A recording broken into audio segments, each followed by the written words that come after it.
Bismillahirrahmanirrahim. Assalamualaikum warahmatullahi wabarakatuh.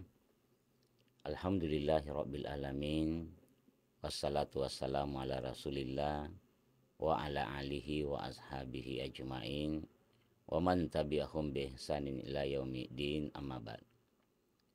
Pemirsa Ruas TV yang sama dimuliakan oleh Allah Subhanahu wa taala. Alhamdulillah kita mengucapkan puja dan syukur kita kepada Allah Subhanahu wa taala, karena Allah Subhanahu wa taala masih memberikan kepada kita nikmatul iman, sehingga alhamdulillah dengan nikmat iman ini kita masih diberikan kesempatan untuk melakukan ketaatan kepada Allah Subhanahu wa taala. Kali ini kita akan membahas juz 26 dengan surah Al-Hujurat ayat 12 yang bunyinya a'udzubillahi minasyaitonirrajim.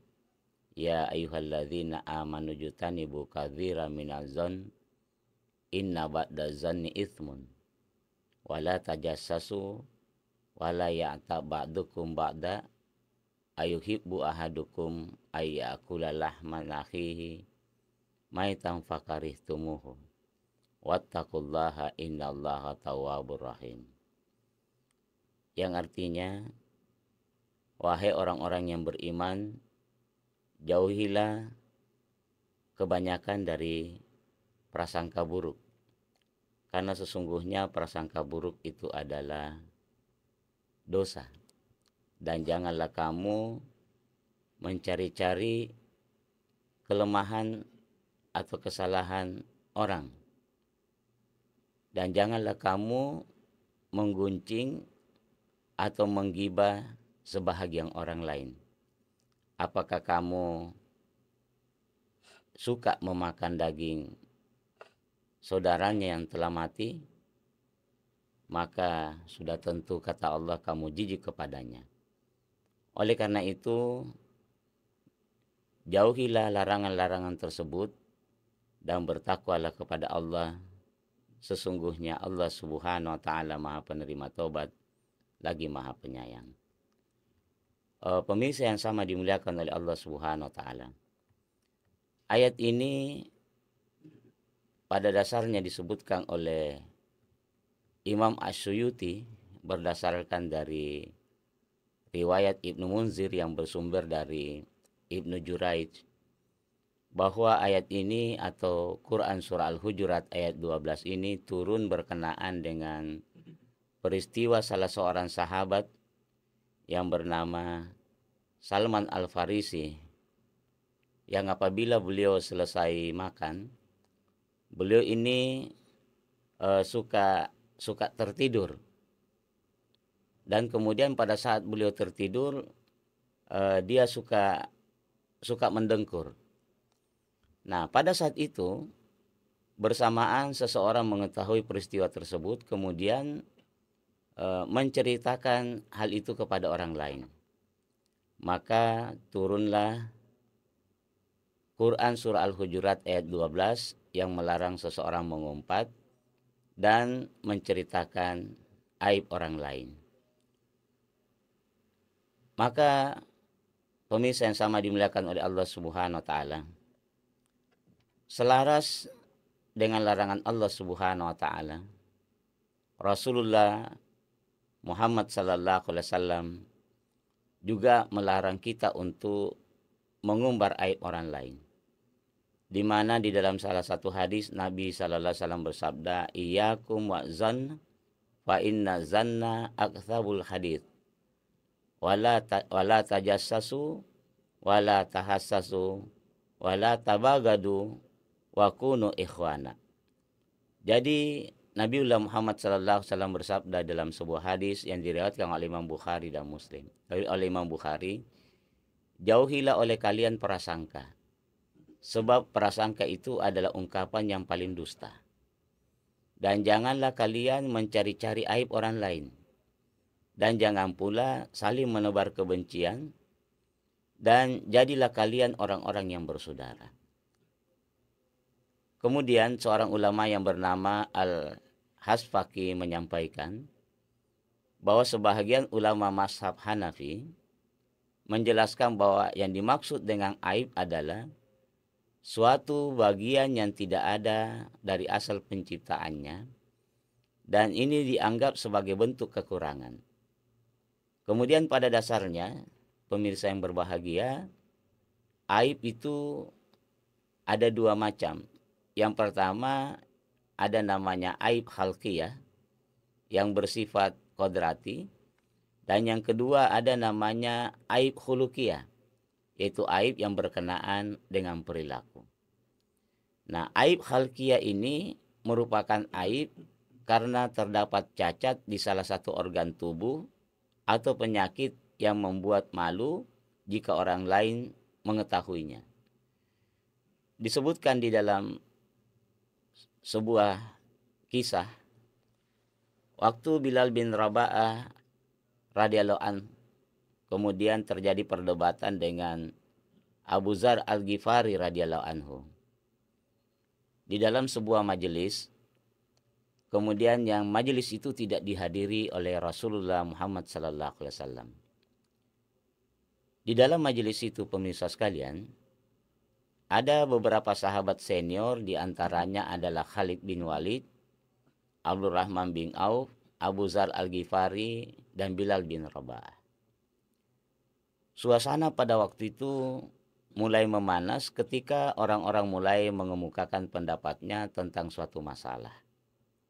Kemudian Abu Dzar radhiyallahu anhu salah satu yang hadir dalam majelis tersebut. Beliau kemudian mengemukakan pendapatnya. Kata beliau, saya usul agar para pasukan melakukan ini dan itu.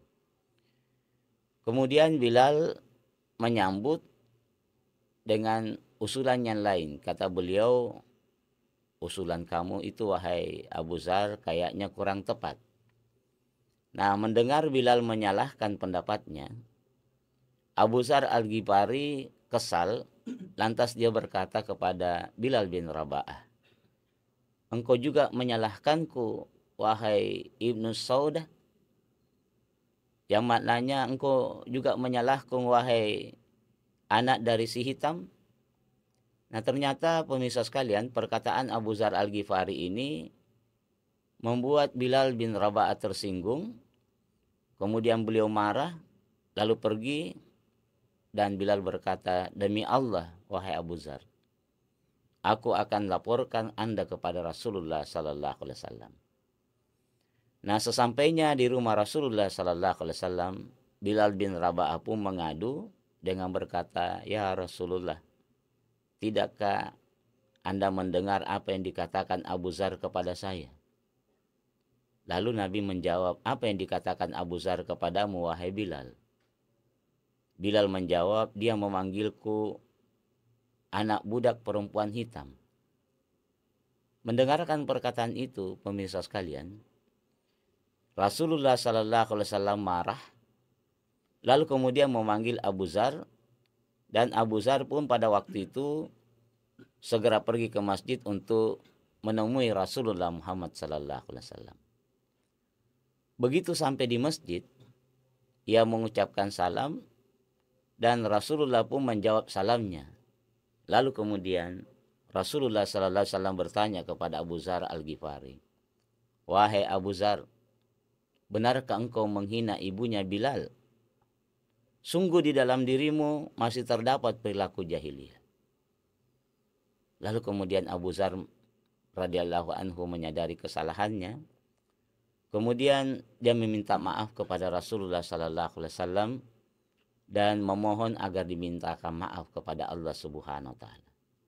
Setelah itu, pemirsa sekalian, Abu Dzar Al-Ghifari pun keluar dari masjid dan segera menemui Bilal bin Rabah. Setelah dia bertemu dengan Bilal bin Rabah, Abu Dzar Al-Ghifari meletakkan pipinya di atas tanah sambil dia berkata, demi Allah wahai Bilal, aku tidak akan mengangkat pipiku sebelum engkau menginjaknya agar engkau memaafkanku. Maka Bilal berkata, wahai Abu Dzar, memang Anda lebih mulia daripada saya. Kemudian Bilal bin Raba'ah melihat sikap Abu Dzar Al-Ghifari, lalu kemudian kedua sahabat Nabi Sallallahu Alaihi Wasallam ini berpelukan. Pemirsa yang sama dimuliakan oleh Allah Subhanahu Wa Taala, kisah ini ditulis oleh Aid Al-Qarni di dalam kitab beliau. Ini aib yang pertama, itu aib yang bersifat ciptaan Allah Subhanahu Wa Taala. Yang kedua, pemirsa sekalian, adalah aib khuluqiyah yang bersifat perilaku, dan ini merupakan aib dari perbuatan maksiat. Baik yang dilakukan sembunyi-sembunyi ataupun maksiat yang dilakukan secara terang-terangan. Nabi sallallahu alaihi wasallam bersabda, "Man satara musliman satarahullahu fid dunya wal akhirah." Kata Nabi sallallahu alaihi wasallam dalam hadis ini, barang siapa yang menutupi aib seseorang, maka Allah akan menutupi aibnya di dunia dan di akhirat. Di hadis lain, Nabi sallallahu alaihi wasallam bersabda, barang siapa yang melepaskan kesusahan seorang muslim dari kesusahan dunia, maka Allah Subhanahu wa taala akan melepaskan kesusahannya pada hari kiamat. Barang siapa menutupi aib seseorang, maka Allah Subhanahu wa taala akan menutupi aibnya di dunia dan di akhirat. Barang siapa yang memudahkan orang yang susah, maka Allah akan memudahkan urusannya di dunia dan di akhirat. Dan Allah Subhanahu wa taala akan senantiasa menolong seorang hamba selama ia menolong saudaranya. Sebaliknya, pemirsa yang berbahagia, adapun balasan bagi orang yang suka mencari-cari kekurangan orang lain, maka Allah Subhanahu wa taala akan membongkar aibnya. Di mana suatu ketika Rasulullah Muhammad sallallahu alaihi wasallam naik ke atas mimbar, lalu dia menyeru dengan suara yang tinggi.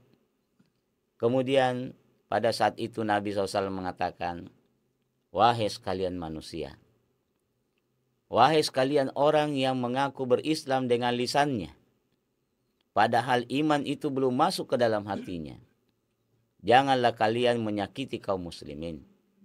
Janganlah menjelekkan mereka. Janganlah mencari-cari kekurangan mereka. Sebab barang siapa yang mencari-cari kekurangan saudaranya yang muslim, niscaya Allah akan mencari-cari kekurangannya. Barang siapa yang Allah cari-cari kekurangannya, niscaya Allah akan membongkar aibnya dan mempermalukannya walaupun dia berada di dalam rumahnya sendiri. Kemudian dari sahabat Muaz bin Jabal, ia berkata bahwa Rasulullah SAW bersabda, siapa yang menjelek-jelekkan saudaranya karena suatu dosa, maka ia tidak akan mati kecuali dia mengamalkan dosa tersebut. Artinya apa, pemirsa yang berbahagia? Jangan kita menertawakan atau jangan kita mengguncing pelaku maksiat, namun doakan mereka, nasihati dan bimbing mereka.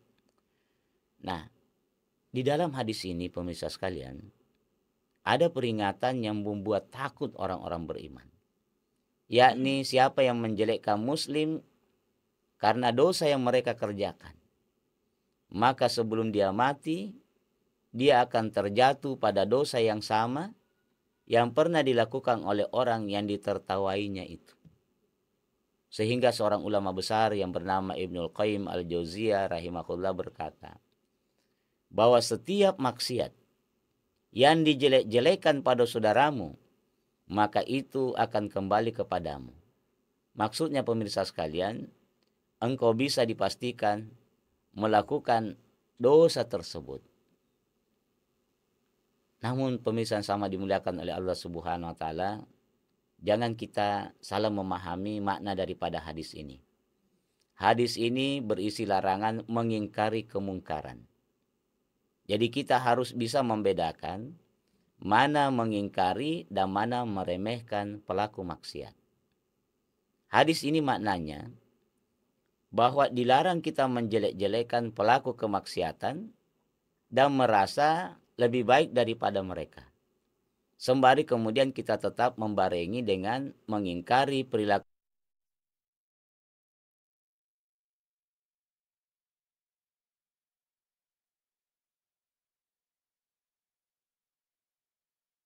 Kenapa demikian?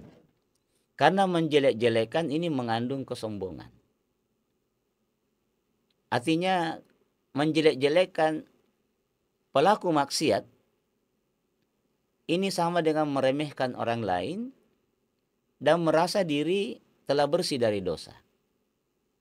Sedangkan mengingkari kemungkaran itu dilakukan dengan ikhlas karena Allah, bukan karena kesombongan.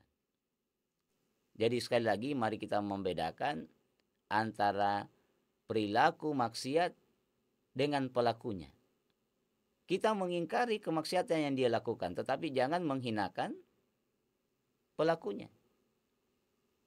Tapi kadang-kadang dengan dalih amar ma'ruf nahi mungkar, maka kemudian kadang kita tidak bisa membedakan yang mana membenci perilaku dan mana membenci orang yang melakukannya.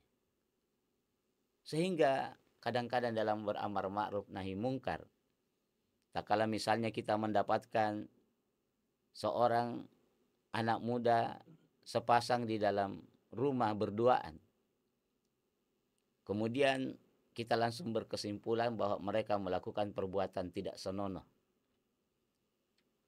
Padahal di dalam ajaran agama kita, tuduhan itu harus disertai dengan bukti. Dan pembuktian itu harus dengan mata kepala, bukan dengan mengira-ngira. Tapi apa yang terjadi hari ini, di saat ada orang yang melakukan dan menduga orang melakukan perbuatan tidak senonoh di dalam rumah, kemudian mereka mengarak keliling kampung. Ini namanya mempermalukan. Sedangkan pelaku zina saja, pemirsa sekalian, itu di zaman Nabi Shallallahu Alaihi Wasallam orang dihukum rajam bukan karena persaksian, tetapi karena pengakuan. Suatu ketika ada seorang laki-laki datang menghadap kepada Nabi Shallallahu Alaihi Wasallam. Dia berkata, "Ya Rasulullah, saya habis berzina." Nabi memalingkan wajahnya. Orang itu mengikuti lagi Nabi. "Ya Rasulullah, saya habis berzina." Nabi sampai memalingkan wajahnya 4 kali. Lalu setelah itu Nabi masih bertanya kepada orang-orang, apakah dia gila? Atau apa dia waras? Kata orang-orang, dia tidak gila ya Rasulullah, dia waras. Maka dilakukanlah hukum rajam pada waktu. Yang kedua, jamaah sekalian, pemirsa sekalian, seorang wanita datang kepada Nabi Shallallahu Alaihi Wasallam. Dia berkata, "Ya Rasulullah, saya habis melakukan zina. Apa buktinya? Ini perut saya hamil ya Rasulullah." Apa kata Nabi Shallallahu Alaihi Wasallam? "Kembalilah. Nanti kamu habis melahirkan, datanglah kemari." Begitu habis melahirkan, wanita itu datang dan menggendong anak bayinya. Kemudian dia katakan, "Ya Rasulullah, ini anak saya hasil zina."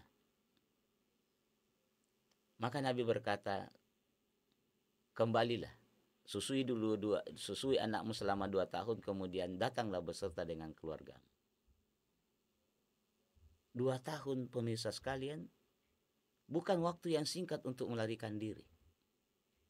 Tetapi karena didorong oleh rasa keimanan yang kuat, wanita itu datang menghadap kepada Nabi Shallallahu Alaihi Wasallam 2 tahun kemudian. Maka dilakukanlah hukum rajam bagi wanita itu, ditanam badannya sepotong kemudian dilempari batu. Pada saat ada sahabat yang melempari batu, kepercik darahnya. Dia berkata, "Ini darah najis." Kata Nabi, "Jangan. Dia sudah bertobat kepada Allah." Kemudian Allah Subhanahu Wa Taala pun, kemudian Nabi SAW pun mensalati jenazah wanita tadi. Nah, dari kisah ini pemirsa sekalian, pada dasarnya sekali lagi kita harus membedakan yang mana perbuatan mungkar dan mana pelaku kemungkaran. Kita membenci perbuatan mungkar yang dia lakukan, tetapi jangan kita menghinakan, apatah lagi membenci orang-orang yang melakukan kemaksiatan itu. Maka tugas kita adalah menyampaikan nasihat. Semoga dia kemudian menyadari akan kekeliruannya. Nah, pemirsa yang sama dimuliakan oleh Allah Subhanahu wa taala. Disebutkan di dalam sebuah kisah bahwa rakyat memprotes pemimpin negaranya yang berlangsung, kemudian mereka ini saling menjaga kehormatannya. Jadi suatu ketika pemirsa sekalian, Umar bin Khattab radhiyallahu anhu ini berpatroli bersama dengan salah seorang sahabat yang bernama Abdullah bin Mas'ud radhiyallahu anhu. Di suatu tempat yang terpencil, mereka berdua ini melihat kerlipan cahaya. Lalu kemudian Umar bin Khattab radhiyallahu anhu bersama dengan Abdullah bin Mas'ud ini mereka berdua menuju ke arah sana. Lalu mereka mendengar sayup-sayup orang yang bersembunyi. Lalu keduanya mengikuti cahaya itu.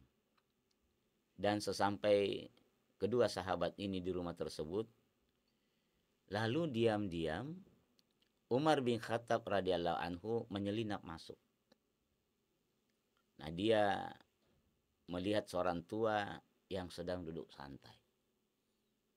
Di hadapannya ada cawan yang berisi minuman keras. Sementara di hadapan dia ada seorang perempuan yang sedang menari. Umar bin Khattab pun kemudian menampakkan diri, lalu dia menghardik orang tua itu. Apa kata Amirul Mukminin Umar bin Khattab pada waktu itu? Belum pernah saya melihat pemandangan seburuk yang kulihat malam ini. Di mana seorang tua yang menanti ajalnya. Lalu dia berkata, wahai musuh Allah, apakah kamu mengira Allah akan menutupi aibmu padahal kamu berbuat maksiat? Lalu orang itu menjawab, jangan tergesa-gesa wahai Amirul Mukminin. Saya ini hanya berbuat maksiat satu kali. Sedangkan Anda menentang Allah sampai 3 kali. Umar bin Khattab terdiam. Lalu orang tua itu berkata, bukankah Allah berfirman, wala tajassasu. Jangan mengintip keburukan orang lain. Atau jangan Anda sengaja mencari-cari kesalahan orang lain. Sedangkan Anda sendiri, kata orang tua tadi, Anda telah mengintip perbuatan saya. Yang kedua, kata orang tua tadi, masuklah ke dalam rumah dari pintunya. Ini yang terdapat dalam Quran surah Al-Baqarah ayat 189. Sedangkan Anda masuk ke sini dalam keadaan menyelinap. Ini kesalahan kedua yang Anda lakukan. Dan Anda pun masuk ke sini tanpa izin. Sedangkan Allah berfirman, ya ayyuhalladzina amanu la tadkhulu buyutan gaira buyutikum. Wahai orang-orang yang beriman, janganlah kamu memasuki rumah yang bukan rumahmu sebelum minta izin. Hatta tasta'nisu wa tusallimu ala ahliha. Jadi kata orang tua tadi, Allah berfirman, wahai orang-orang yang beriman, janganlah kamu memasuki rumah yang bukan rumahmu sebelum kamu minta izin dan memberi salam kepada penghuninya. Kamu masuk ke rumah saya, tidak minta izin, menyelinap. Kemudian, kamu pun tidak memberi salam kepada saya. Lalu apa jawab Umar bin Khattab radhiyallahu anhu? Kamu benar. Lalu Umar pun keluar sambil kemudian meninggalkan orang tua itu. Maka Umar bin Khattab bergumam dalam dirinya, celaka kau wahai Umar, jika Allah tidak mengampunimu. Nah, pemirsa yang sama dimuliakan oleh Allah Subhanahu wa taala, selama beberapa waktu orang tua itu tidak pernah menghadiri majelisnya Umar bin Khattab radhiyallahu anhu. Nah, pada suatu hari pemirsa sekalian, orang tua tersebut datang ke majelis Umar bin Khattab. Tetapi dia duduk di barisan paling di belakang supaya dia tidak terlihat oleh Umar bin Khattab. Tetapi Umar melihatnya. Lalu kemudian Umar bin Khattab memanggilnya. Wahai, kemari. Spontan orang itu pun berdiri dan dengan cemas karena dia takut apa yang telah dipergoki oleh Umar diumumkan kepada orang-orang yang ada dalam majelis tersebut. Dalam keadaan kiku, dia pun maju menghadap kepada Umar bin Khattab. Lalu apa kata Umar bin Khattab? Kata Umar bin Khattab kepada orang tua tadi, dekatkanlah telingamu kepadaku. Maka ia pun membisikkan sesuatu kepada orang tua tersebut. Dia berkata, demi Allah yang mengutus Muhammad sebagai Rasul, tidak seorang pun kuberitahu apa yang kusaksikan pada dirimu, termasuk Ibnu Mas'ud yang saat itu sedang bersama saya. Mendengarkan hal itu pemirsa sekalian, orang tua itu pun menyuruh Umar bin Khattab untuk mendekatkan telinganya kepadanya. Seraya orang tua itu berbisik kepada Umar bin Khattab radhiyallahu anhu, demi Allah yang mengutus Muhammad dengan hak sebagai Rasul, saya tidak pernah kembali kepada perbuatan itu sampai kemudian saya datang ke majelis ini. Mendengar hal itu pemirsa sekalian, Umar pun senang dan tiba-tiba Umar bin Khattab bertakbir dengan suara keras, Allahu Akbar. Maka orang-orang yang ada di dalam majelis itu pun heran dan tidak tahu kenapa Umar bin Khattab bertakbir sekeras itu. Pelajaran yang sangat berharga bagi diri kita pemirsa sekalian. Pada saatnya peminum khamar di dalam Islam itu kan dicambuk dengan cambukan pelepah kurma.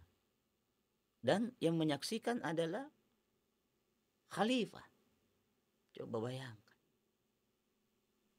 Tetapi kenapa Umar bin Khattab tidak melakukan itu? Tak kala dinasihati oleh orang tua yang sementara minum khamar dan di depannya ada seorang penari. Dia berkata, wahai Amirul Mukminin, saya hanya satu maksud yang saya lakukan, tapi engkau melakukan 3 pelanggaran. Coba bayangkan seorang pemimpin negara yang kemudian mendapat memergoki rakyatnya minum khamar, lalu kemudian dia dikembalikan dengan menasihati akan lebih banyak kesalahan dia.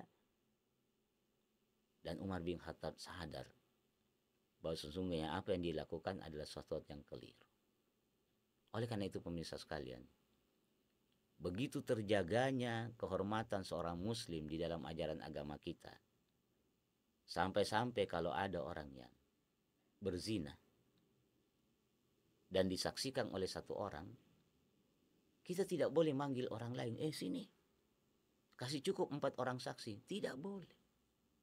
Kenapa? Karena kehormatan seorang muslim itu sangat dijaga di dalam ajaran agama kita. Nah, pemirsa yang sama dimuliakan oleh Allah Subhanahu wa taala. Ada lagi kisah yang begitu menarik.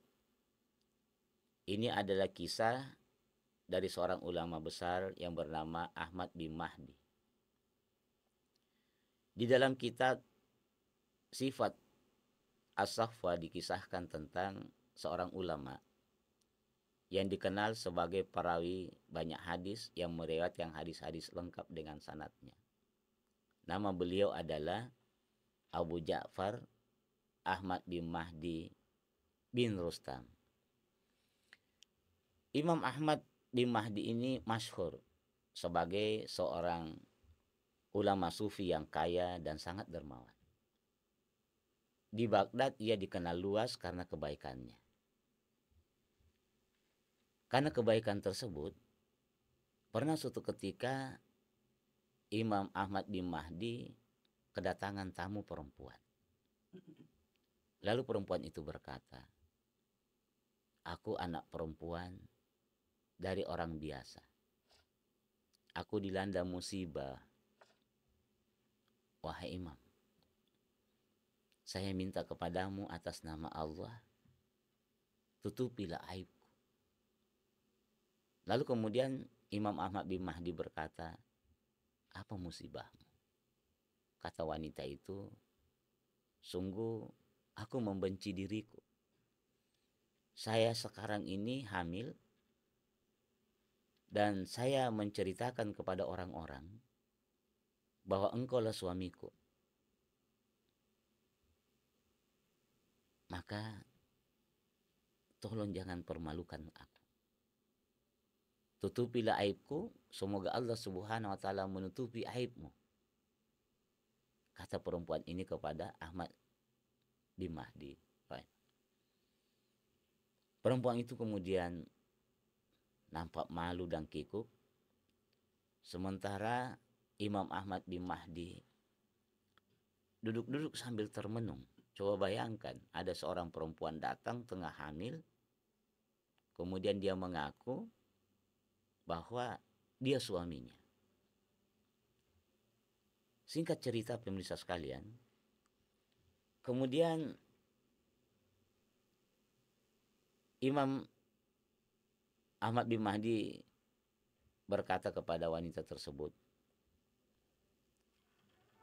"Tinggallah di rumah saya." Lalu beberapa minggu kemudian, perempuan itu melahirkan di rumah Ahmad bin Mahdi. Lalu serombongan penduduk kampung halaman tempat perempuan itu tinggal, ini datang beserta tokoh masyarakat mereka untuk mengucapkan selamat atas kelahiran anak.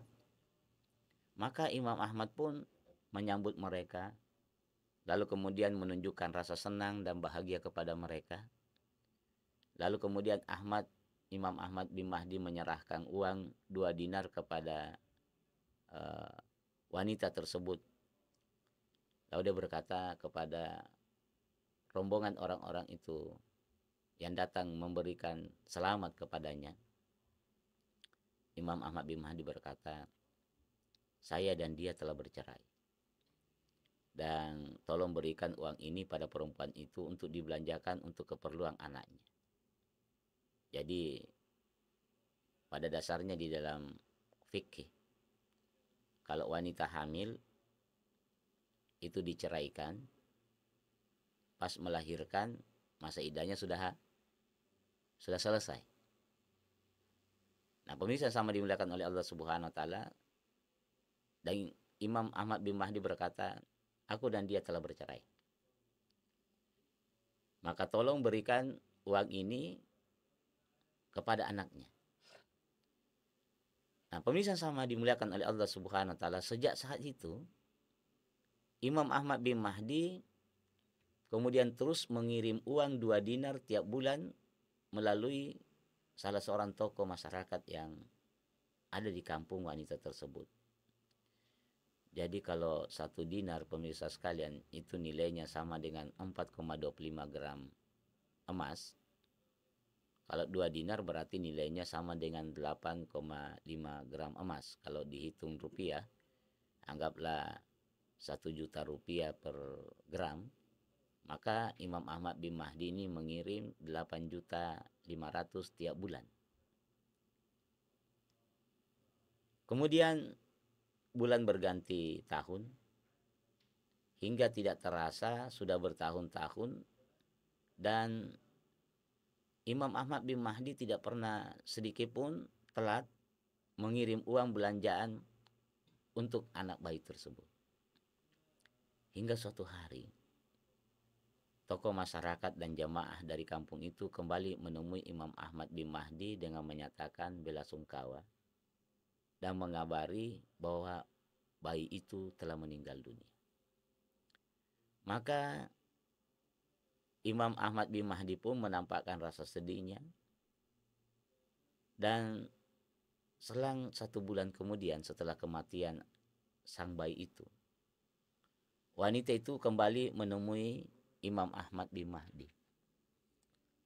Lalu dia membawa sekantong besar uang dinar yang tiap bulan diberikan oleh Imam Ahmad bin Mahdi.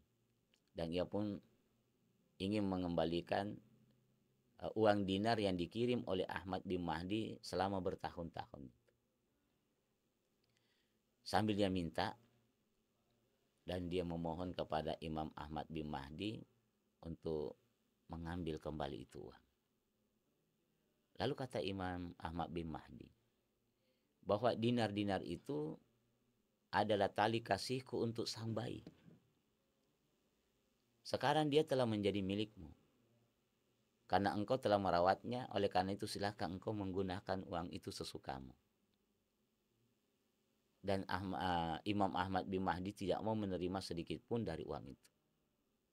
Kemudian wanita itu kembali, lalu mengambil kembali uang dinar itu. Lalu ia berpamitan sambil dia berkata kepada Imam Ahmad bin Mahdi, semoga Allah menutupimu sebagaimana engkau telah menutupi aibku. Jamaah sekalian, pemirsa yang berbahagia, begitu mulianya Imam Ahmad bin Mahdi. Aib seorang pezina ditutupi olehnya, bahkan perempuan itu diberi uang belanja untuk kebutuhan bayinya. Nah, dengan kebaikan itu, mungkin banyak orang yang terkesan dan tertarik pada ajaran apa yang membuat seseorang Ahmad bin Mahdi begitu menjadi baik. Seandainya pemirsa sekalian, wanita itu datang kepada orang yang salah, barangkali dia akan dirajam, sehingga dia tidak sempat bertobat kepada Allah Subhanahu wa Ta'ala. Jadi pemirsa sama dimuliakan oleh Allah Subhanahu wa Ta'ala, begitu mulianya ajaran agama kita, bahwa siapa yang menutupi aib seseorang, maka Allah Subhanahu wa Ta'ala akan menutupi aibnya di dunia dan di akhirat. Demikian juga tersebut sebuah kisah pemirsa yang berbahagia. Ada salah seorang ulama didatangi oleh seorang wanita. Dia kemudian bertanya tentang suatu perkara agama kepada ulama tersebut. Tiba-tiba saja wanita itu buang angin. Jadi tiba-tiba saja wanita itu buang angin. Lalu perasaan malu menyelimutinya. Lalu ulama ini terdiam sejenak, lalu dia berkata, coba nak, lebih keras lagi karena saya tidak dengar. Lalu kemudian wanita itu pun mengangkat suaranya, mengulangi pertanyaannya. Lalu ulama tadi berkata, keras-keras lagi nak, saya tidak dengar. Lalu wanita itu pun menambah volume suaranya. Lalu barulah kemudian Imam Khatim Al-Aslam ini menjawab pertanyaan wanita tersebut. Seketika itu wanita itu pun menyangka bahwa ternyata ulama kita tuli. Pastilah tadi waktu saya buang angin, dia tidak mendengarkannya. Maka mulai sejak saat itu pemirsa sekalian, Imam Khatim Al-Aslam ini, setiap ada orang yang bertanya, dia selalu mengatakan, coba ulangi pertanyaannya, keras-keras. Berapa lama dia lakukan itu? Di dalam riwayat disebutkan, Imam Khatim Al-Aslam ini melakukan selama 15 tahun. Nanti wanita tersebut meninggal dunia, barulah kemudian dia mulai menormalkan pendengarannya. Tetapi 15 tahun ini bukan waktu yang singkat untuk membentuk karakter. Sehingga setiap ada yang bertanya karena sudah terbiasa keluar dari lisannya, coba ulangi pertanyaannya, saya tidak dengar. Coba bayangkan pemirsa sekalian. Ulama kita ini berpura-pura menjadi tuli hanya karena ingin menjaga kehormatan seorang wanita yang kebetulan datang bertanya kepadanya, kemudian tiba-tiba wanita itu buang angin. Pemirsa sama dimuliakan oleh Allah Subhanahu wa taala. Di dalam kehidupan ini kadang-kadang kita terlalu cepat mengambil kesimpulan tanpa kemudian kita melakukan tabayun.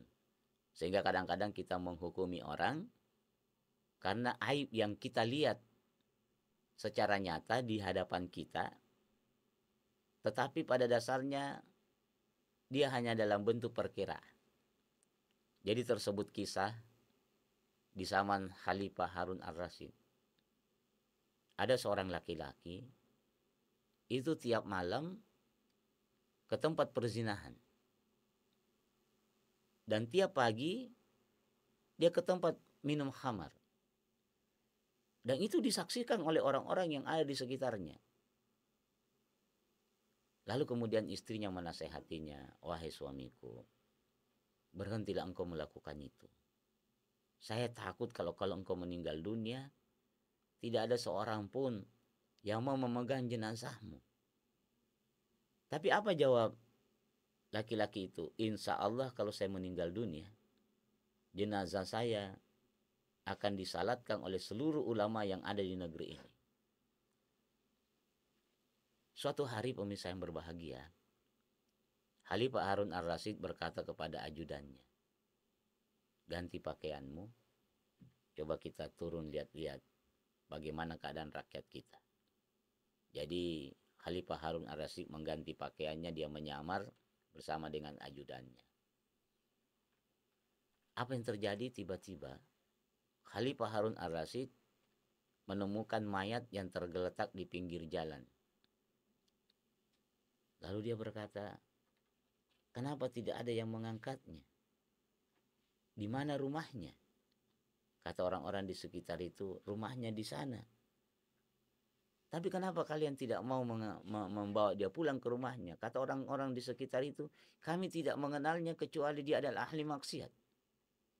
Tiap malam dia ke tempat perzinahan, dan tiap pagi di siang hari dia ke tempat minum khamar. Lalu kata Khalifah Harun ar-Rasyid, kalau demikian tunjukkan saya di mana rumahnya. Setelah ditunjukkan, kemudian Khalifah Harun ar-Rasyid berkata kepada pengawalnya, angkat dia. Lalu setelah mayat itu diangkat, kemudian tiba di rumahnya, maka istrinya berkata kepada dua orang yang membawa ini, karena beliau tidak tahu bahwa ini adalah seorang khalifah. Dia katakan, saya sudah katakan kepadanya, dan betul terbukti bahwa kalau kamu meninggal dunia, tidak seorang pun yang akan mengangkat mayatmu. Tapi dia selalu berkata ke saya akan disalatkan oleh semua ulama yang ada di negeri ini. Lalu kata Khalifah Harun ar-Rasyid, apa sebenarnya yang dilakukan oleh suamimu? Kata dia, suami saya itu setiap malam ke tempat perzinahan, ke tempat pelacuran. Lalu dia suka memberi uang kepada pelacur-pelacur itu. Dia katakan, berapa penghasilanmu malam ini? Sekian, ini uang, pulanglah. Kemudian tiap hari dia datang ke tempat minum khamar, lalu dia membeli semua khamar itu, kemudian dia bawa pulang bercergen-cergen. Lalu dia tuang di bak WC kami. Itu yang dilakukan tiap hari. Tapi saya selalu menasehatinya, jangan melakukan.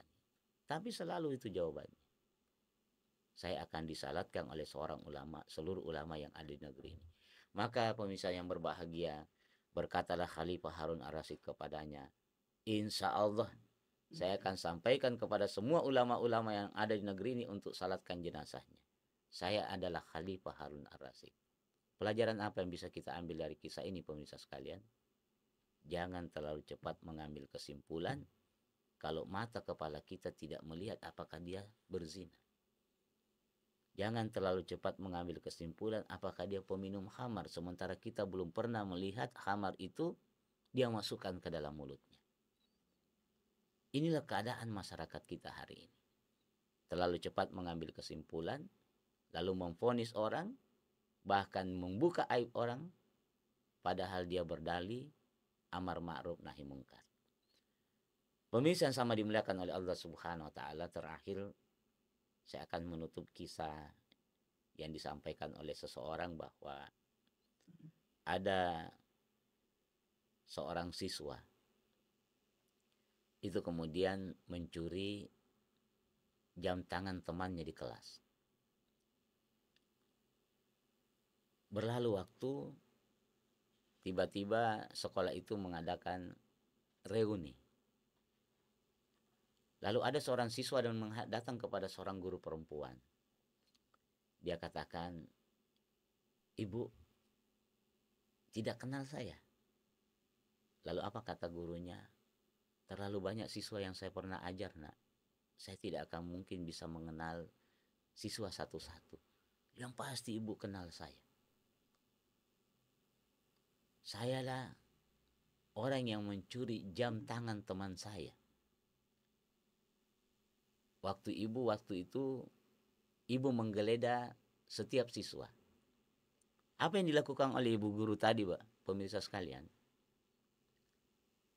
Pada waktu dia dapat laporan dari seorang siswa yang kehilangan jam tangan, dia menyuruh semua siswa untuk berdiri, lalu menghadap ke tembok. Semua menghadap ke tembok. Lalu semua siswa harus tutup matanya. Kemudian dia meraba kantong celana dengan kantong baju dari setiap siswanya. Satu persatu dia periksa, tibalah saatnya dia menemukan jam tangan itu di salah satu saku seorang siswa laki-laki. Tetapi apakah guru tadi berhenti memeriksa? Dia melanjutkan memeriksa sampai terakhir.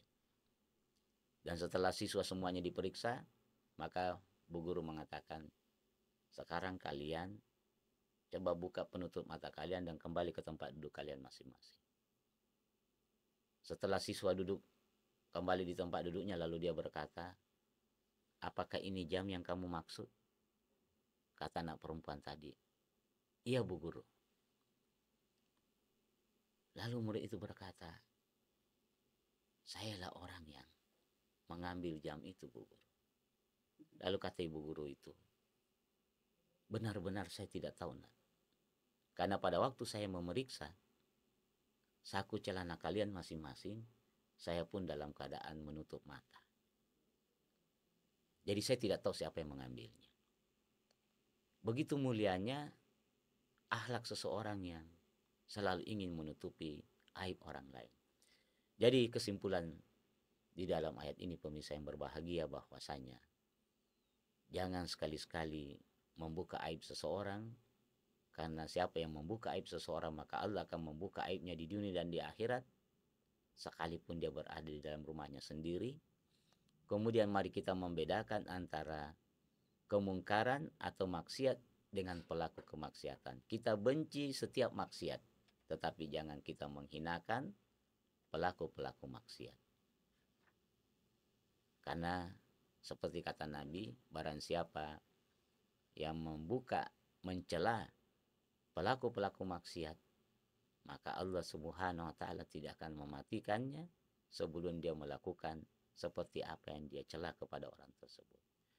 Semoga Allah Subhanahu wa taala memberikan kekuatan kepada kita di dalam bulan suci Ramadan ini. Kita kemudian berusaha di samping mempuasakan perut kita dari menahan lapar dan haus, maka kita pun mempuasakan seluruh anggota tubuh kita, mata kita, telinga kita, termasuk lisan-lisan kita di dalam mengeluarkan kata-kata yang pada dasarnya bisa menyebabkan orang lain bermasalah dalam kehidupan kita. Semoga ada manfaatnya. Subhanakallahumma bihamdika, asyhadu an la ilaha illa anta, astaghfiruka wa atubu ilaik. Assalamualaikum warahmatullahi wabarakatuh.